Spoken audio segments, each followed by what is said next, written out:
अगर आगे चल के किसी भी कारण की वजह से यूनाइटेड स्टेट की तरफ से भारत पर कोई सैंक्शन लगाया जाता है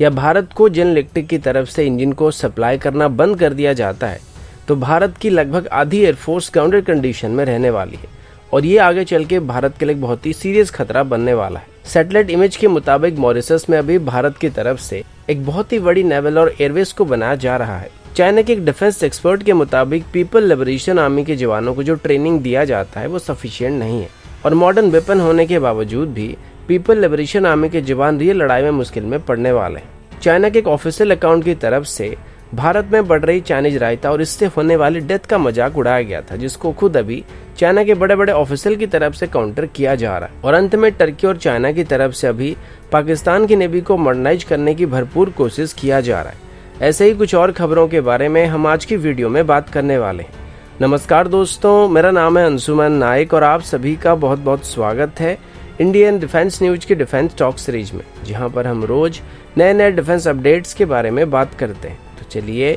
देर न करते हुए आज की वीडियो शुरू करते हैं। आज की पहली अपडेट एरो इंजन को लेके।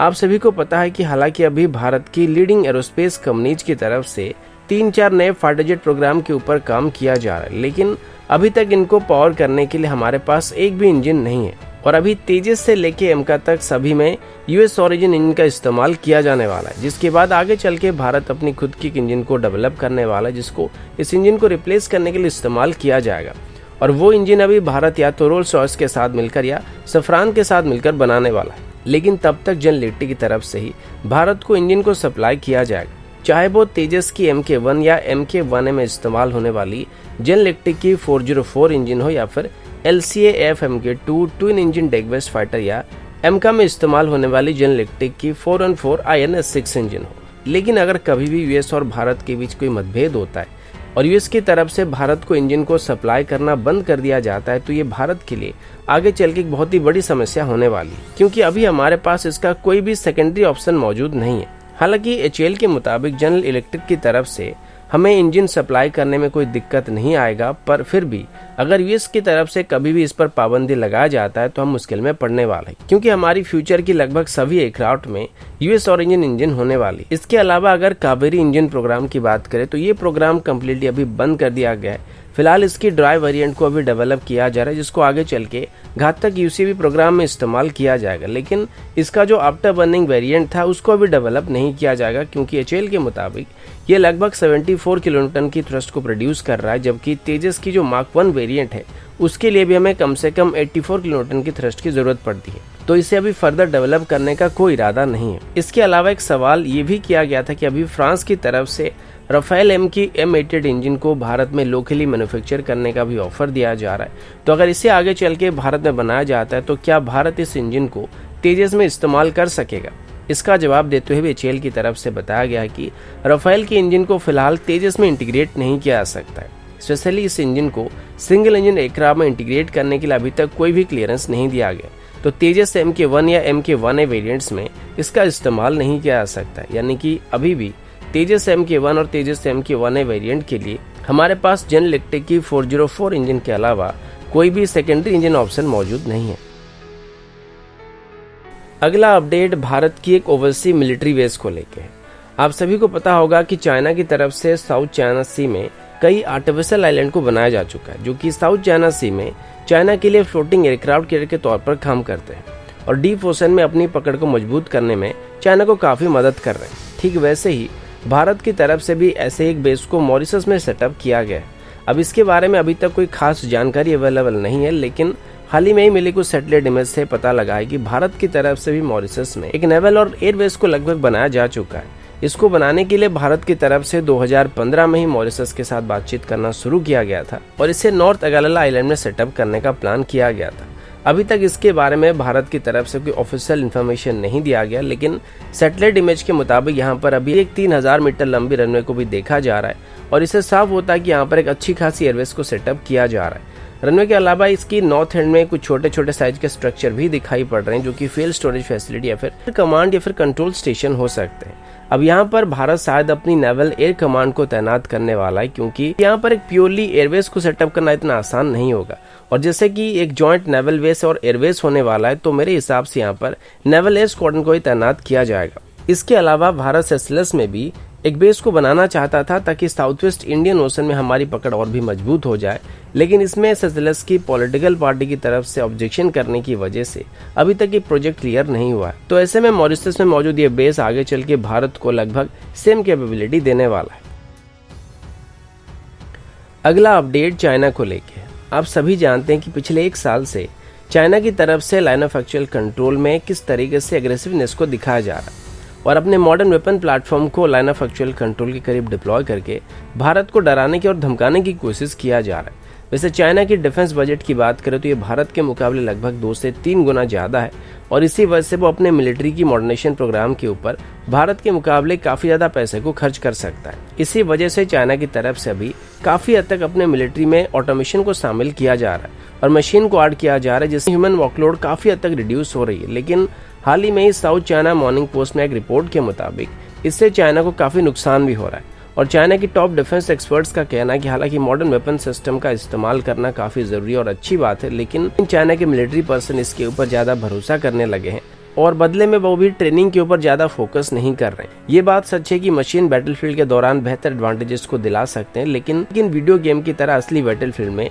बुलसाई हिट करना इतना आसान काम नहीं है और ये किया भी नहीं जा सकता है और इसके लिए ट्रेनिंग भी काफी जरूरी होता है, जो कि खास करके अभी पीपल लिबरेशन आर्मी के सोल्जर्स में मिसिंग पाया गया है। खास करके हाल ही में ही चाइना की तरफ से एक वर्चुअल ट्रेनिंग सिमुलेटर को ऐड किया गया था, जिसमें पीपल लिबरेशन आर्मी के सोल्जर्स को वर्चुअल रियलिटी एनवायरनमेंट में अलग अलग तरह की ट्रेनिंग दिया जा रहा है, लेकिन इसमें वो गन वगैरह नहीं पकड़ते और ना ही इसमें गोली चलाते हैं। खास करके इस चीज को लेके चाइनीज डिफेंस एक्सपर्ट खुश नहीं है, क्योंकि लाइव राउंड्स को फायर करना और सिर्फ वर्चुअल एनवायरनमेंट में प्लास्टिक गन के साथ पकड़ के किसी भी मिलिट्री एक्सरसाइज को कंडक्ट करने में काफी अंतर है। और एक और खास बात ये कि अभी ये भी बताया जा रहा है कि चाइनीज सोल्जर्स को जो ट्रेनिंग दिया जाता है उनमें उनको कुछ ट्रेडिशनल ट्रेनिंग दिया जाता है, जो कि दिखने में तो काफी टफ लगता है, लेकिन इनका मॉडर्न वॉरफेयर में कोई काम नहीं है।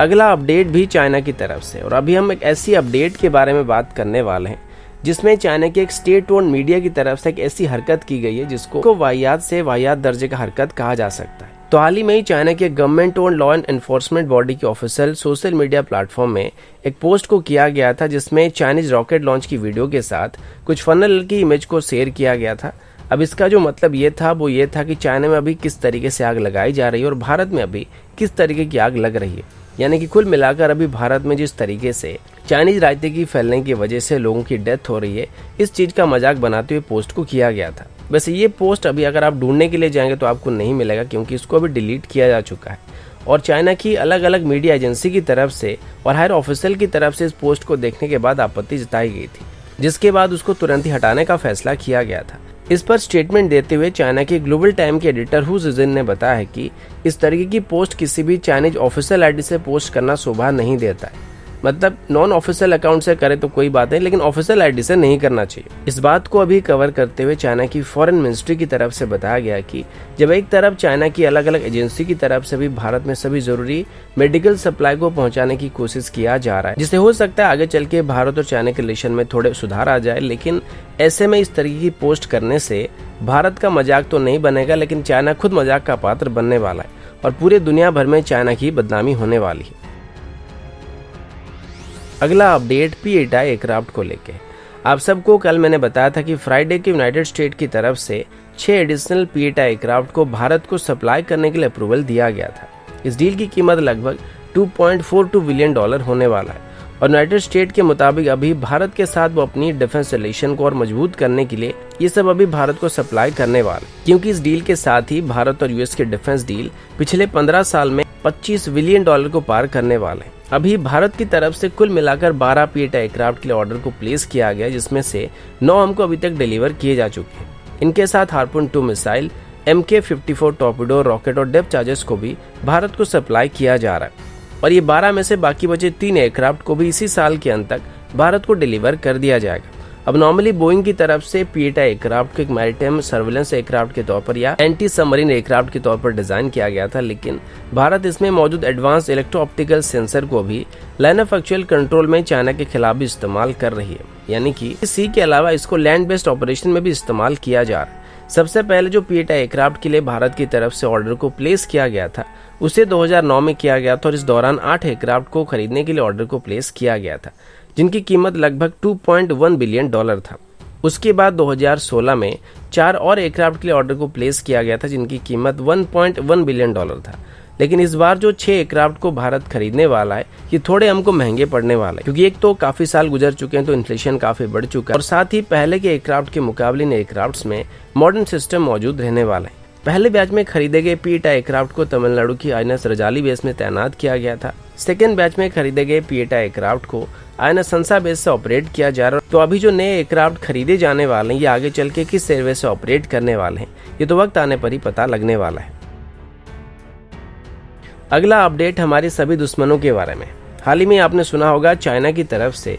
पाकिस्तान को अभी टाइप 54A क्लास की पहली वेसल को इसी साल के अंदर डिलीवर करने की बात की गई थी, जो कि पाकिस्तानी नेवी में शामिल होने के बाद ये पाकिस्तानी नेवी का सबसे खतरनाक वेसल बनने वाला है। इसी बीच ये सुनने को मिल रहा है कि चाइना की तरफ से अभी इसी क्लास की एक और वेसल को भी बनाना शुरू कर दिया गया और ये शायद इसी क्लास का थर्ड वेसल होने वाला है। और चाइना की हांगकांग जगह सीपैड में अभी पाकिस्तान को डिलीवर करने वाली टाइप 54A क्लास की तीसरी वेसल की बनाने की प्रक्रिया को शुरू किया जा चुका है।